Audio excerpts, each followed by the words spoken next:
Assalamualaikum warahmatullahi wabarakatuh. Selamat pagi dan salam sejahtera untuk kita semua. Semoga di pagi hari ini kita tetap semangat dan tetap menjaga kesehatan. Video ini dibuat untuk memenuhi tugas evaluasi tengah semester untuk mata kuliah Teknik Karya Tulis Ilmiah. Baik, pertama-tama perkenalkan, nama saya Siti Rohmah, kelas G4, Prodi Manajemen. Saya mahasiswa dari Sekolah Tinggi Ekonomi Manajemen Bisnis, Bandung. Di sini saya akan menjelaskan tentang karya ilmiah dan karangan. Oke, yang pertama itu karya ilmiah. Apa sih karya ilmiah itu? Sebenarnya, istilah karya ilmiah itu sudah tidak asing di dunia pendidikan.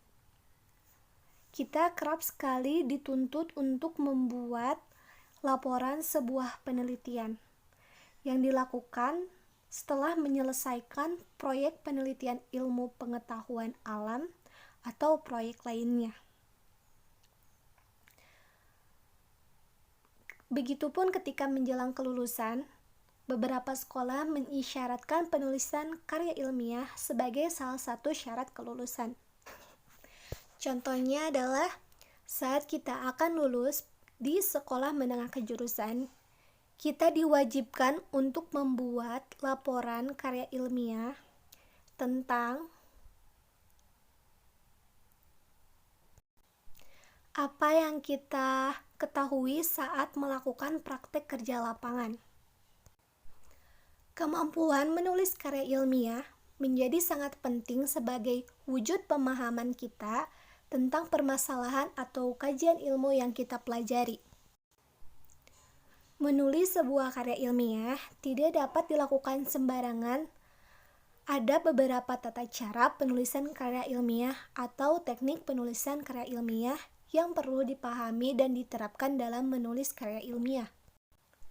Namun, sebelum kita mengetahui tata cara penulisan karya ilmiah, ada baiknya kita memahami terlebih dahulu apa yang dimaksud dengan karya ilmiah. Secara umum, karya ilmiah adalah karangan yang memaparkan pendapat, hasil pengamatan, tinjauan, dan penelitian dalam bidang tertentu yang disusun menurut metode tertentu dengan sistematika penulisan, bersantun bahasa, dan isi yang kebenarannya dapat dipertanggungjawabkan. Berikut pengertian karya ilmiah menurut beberapa ahli. Yang pertama, menurut Brotowijoyo, yang dimaksud dengan karya ilmiah adalah karangan ilmu pengetahuan yang menyajikan fakta dan ditulis menurut metodologi penulisan yang baik dan benar. Yang kedua, menurut Eko Susilo M, karya ilmiah merupakan suatu tulisan, apapun karangan yang didapatkan sesuai dengan sifat keilmuan dan didasari dari berbagai hasil pengamatan, penelitian, dan peninjauan terhadap bidang ilmu tertentu, yang disusun dengan menggunakan metode tertentu dengan memperhatikan sistematika penulisan yang baik dan santun, serta dapat dipertanggungjawabkan keilmiahannya. Selanjutnya, kita akan membahas tentang jenis-jenis karya ilmiah. Yang pertama, makalah. Makalah adalah laporan yang menyajikan sebuah masalah yang penyelesaiannya mengandalkan data yang ada di lapangan. Kedua, artikel. Isi dari artikel memuat pendapat subjektif pembuatnya mengenai sebuah peristiwa ataupun masalah tertentu. Ketiga, kertas kerja. Kertas kerja biasanya dibuat dengan analisis yang lebih mendalam dan tajam. Selanjutnya, paper. Biasanya, paper digunakan untuk membahas topik pembelajaran atau pendidikan. Skripsi adalah tulisan hasil penelitian sarjana S1, tesis, tulisan hasil penelitian sarjana S2, dan disertasi adalah tulisan hasil penelitian sarjana S3. Selanjutnya, ciri-ciri karya ilmiah. Yang pertama adalah fakta. Karya ilmiah harus menyajikan fakta yang dapat dipertanggungjawabkan. Yang kedua, bahasa yang baku. Artinya, karya ilmiah menggunakan bahasa yang baik dan benar. Ketiga, akurat. Dan keempat, sistematis atau berurutan. Yang terakhir adalah reproduktif. Reproduktif artinya karya ilmiah ditulis oleh peneliti atau penulis harus bisa diterima dan dimaknai oleh pembacanya sesuai dengan makna yang ingin disampaikan. Selanjutnya, hal-hal yang perlu diperhatikan sebelum menulis karya ilmiah adalah: yang pertama, memilih topik penelitian. Yang kedua, menentukan objek kajian. Yang ketiga, mengumpulkan bahan. Yang keempat, melakukan survei lapangan. Yang kelima, membuat hipotesis. Yang keenam, melakukan penelitian berdasarkan metode yang direncanakan. Yang ketujuh, mengumpulkan data hasil penelitian. Yang kedelapan, menganalisis dan menginterpretasi data penelitian. Dan yang terakhir adalah merumuskan kesimpulan. Selanjutnya, teknik penulisan karya ilmiah. Yang pertama adalah spasi atau jarak baris penulisan. Ukuran margin atau batas tepi. Ketiga, penomoran halaman. Keempat, bahasa dan penggunaan istilah. Kelima, bentuk kalimat. Keenam, penulisan kata pengantar. Ketujuh, penulisan abstrak. Kedelapan, penulisan daftar isi. Kesembilan, penulisan daftar gambar, daftar tabel, dan daftar lampiran. Kesepuluh, penulisan judul bab, judul subbab, dan judul anak subbab. Yang ke-11, penulisan paragraf. Yang ke-12, penulisan naskah atau teks. Yang ke-13, penulisan permulaan kalimat. Yang ke-14, penulisan bilangan. Yang ke-15, penulisan nama gambar dan nama tabel. Yang ke-16, penulisan kutipan dan sumber kutipan. Yang ke-17, penulisan daftar pustaka. Dan bahasan kedua adalah karangan. Apa itu karangan? Karangan merupakan karya tulis hasil dari kegiatan seseorang untuk mengungkapkan gagasan dan penyampaiannya melalui bahasa tulisan kepada pembaca untuk dipahami. Selanjutnya kita akan mengenal jenis-jenis karangan. Yang pertama, karangan narasi. Karangan narasi adalah karangan yang berupa rangkaian peristiwa baik fiksi maupun non-fiksi yang disampaikan sesuai dengan urutan waktu yang sistematis dan logis. Ciri-ciri karangan narasi: yang pertama, menyajikan suatu cerita yang berupa berita, peristiwa, pengalaman yang menarik kepada pembaca. Kedua, cerita-cerita tersebut disajikan dengan urutan kronologis yang jelas. Ketiga, ada konflik dan tokoh yang menjadi inti dari sebuah karangan. Yang keempat, memiliki setting yang disampaikan dengan jelas. Yang kelima, bertujuan untuk menghibur pembaca dengan cerita-cerita yang disampaikan. Jenis-jenis karangan yang kedua adalah karangan deskripsi.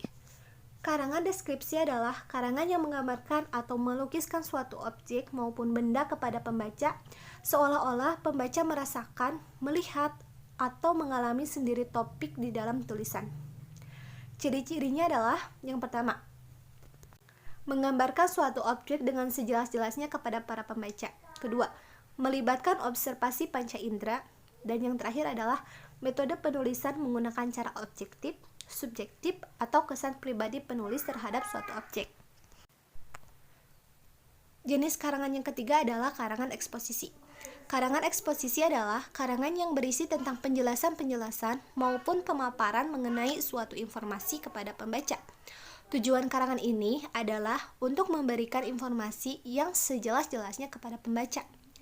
Ciri-cirinya: yang pertama, menyajikan atau menyampaikan sebuah informasi kepada pembaca.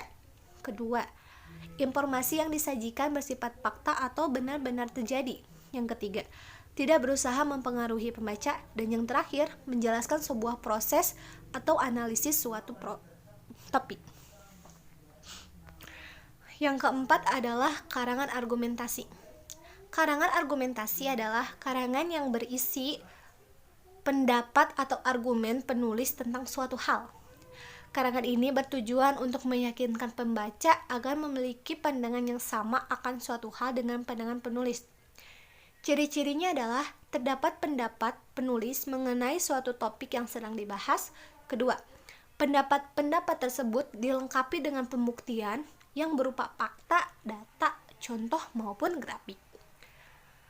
Yang ketiga, bertujuan untuk meyakinkan pembaca dengan menggunakan logika dan penalaran sebagai landasan berpikirnya. Yang terakhir adalah pengarang menghindari keterlibatan emosi dalam menyampaikan pendapatnya. Kelima adalah karangan persuasi. Karangan persuasi adalah karangan yang berisi ajakan-ajakan kepada para pembaca untuk melakukan atau mempercayai suatu hal, sama halnya dengan karangan argumentasi. Karangan persuasi juga dilengkapi dengan pendapat-pendapat penulis yang disertai dengan pembuktian agar pembaca yakin dan mampu mengikuti apa yang disampaikan oleh penulis. Karena sifatnya yang berupa ajakan. Ciri-cirinya adalah karangan ini bersifat mengajak para pembaca. Kedua, memiliki alasan-alasan yang kuat berupa data, fakta, dan lain-lain untuk meyakinkan pembaca. Ketiga, karangan ini berusaha menghindari konflik agar pembaca tidak kehilangan kepercayaan. Dan terakhir, karangan ini berupa mendapatkan kesempatan atau kepercayaan antara penulis dan pembaca. Jenis-jenis karangan yang terakhir adalah karangan ilmiah. Jenis karangan ilmiah ini biasanya digunakan untuk menulis hasil sebuah penelitian yang telah dilakukan, di mana seorang peneliti melakukan pengamatan dan penelitian terlebih dahulu untuk mendapatkan berbagai data dan informasi. Kemudian, data dan informasi yang telah terkumpul diolah dan dituliskan ke dalam karya penulisan ilmiah. Dengan begitu, jenis karangan ilmiah ini dilakukan untuk memberikan penjelasan serta informasi suatu topik. Di samping itu, dalam karya tulis ilmiah ini biasanya juga bertujuan untuk membuktikan hipotesis atau mencari tahu kebenaran suatu teori yang diterapkan dalam fenomena yang ada di masyarakat. Dan selanjutnya adalah contoh karangan ilmiah. Yang pertama adalah makalah, yang kedua artikel, yang ketiga disertasi, yang keempat paper, yang kelima skripsi, dan yang keenam adalah tesis. Yang terakhir, Anda bisa melihat daftar referensi yang saya gunakan. Sekian yang bisa saya sampaikan. Semoga apa yang saya sampaikan bermanfaat untuk audiens. Mohon maaf bila ada kesalahan. Wassalamualaikum warahmatullahi wabarakatuh.